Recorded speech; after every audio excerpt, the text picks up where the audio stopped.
Suatu ketika, seorang pria asal Konoha bernama Owi hendak melintasi perbatasan Konoha Dolakpur dengan mengendarai sepedanya, sembari membawa 2 tas besar. Setelah melewati bagian imigrasi, seorang inspektur Dolakpur memerintahkannya untuk berhenti melakukan pemeriksaan. Inspektur itu berkata, "Hei kau, ke pinggir, apa isi di dalam tas yang kau bawa?" Owi lalu menjawab, "Rumput." Inspektur Dolakpur jelas tidak percaya begitu saja. Ia lalu membongkar kedua tas besar itu dan benar saja isinya rumput. Tidak ada barang lain yang ia temukan. Akhirnya, Owi dipersilahkan untuk meneruskan perjalanannya. Seminggu kemudian, hal yang sama terulang kembali.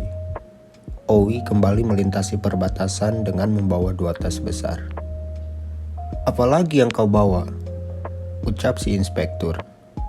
Owi langsung menjawab, "Rumput." Merasa dibodohi, inspektur itu kembali memeriksa tas Owi dengan teliti. Dibukanya satu persatu tas itu dan lagi-lagi yang ia temukan hanyalah rumput. Bahkan untuk memastikan keasliannya, ia mengambil rumput itu sebagian untuk dilakukan tes laboratorium. Dan hasilnya memang hanya rumput belaka. Hal ini pun terjadi berulang kali selama setahun lamanya, hingga pada akhirnya Owi tidak pernah kembali lagi.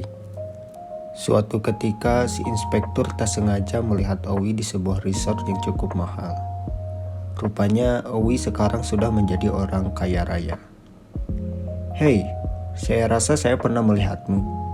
Kau yang selalu membawa rumput itu kan?" tegur si inspektur. "Saya menduga selama ini kamu membohongi saya saat melintasi perbatasan. Selama setahun, saya menjadi gila rasanya melihat kelakuanmu hampir tiap minggu membawa rumput. Kami sudah mengecek CCTV berulang kali, tapi tetap tidak menemukan jawaban apapun. Baiklah, saya berjanji tidak akan membocorkan atau menangkapmu. Saya hanya ingin tahu apa sebenarnya yang kamu selundupkan." Dengan santai Owi menjawab, "Sepeda." Ternyata selama ini barang yang Owi selundupkan adalah sepeda. Namun lucunya si inspektur itu hanya terfokus dengan rumput yang selalu Owi bawa.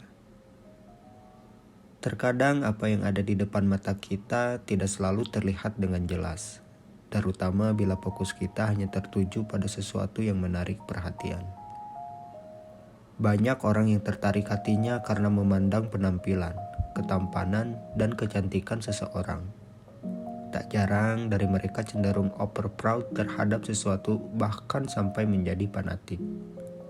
Hingga mereka lupa bahwa ada saja orang dengan itikat tidak baik yang membungkus keburukannya, kemunafikannya, dan kejahatannya dengan penampilan yang rupawan. Saat ini banyak juga orang yang menutupi tujuannya untuk mendapatkan kekuasaan dan kekayaan dengan membungkus aksinya dengan agama, citra sosial, budaya, dan lain sebagainya. Karenanya tetaplah menjaga kewarasan dan kesadaran kita. Jangan mudah terperdaya dengan kecantikan yang sengaja ditampakkan. Karena bisa saja setumpuk rumput yang tak berharga bisa lebih jelas dipandang mata daripada sebuah sepeda.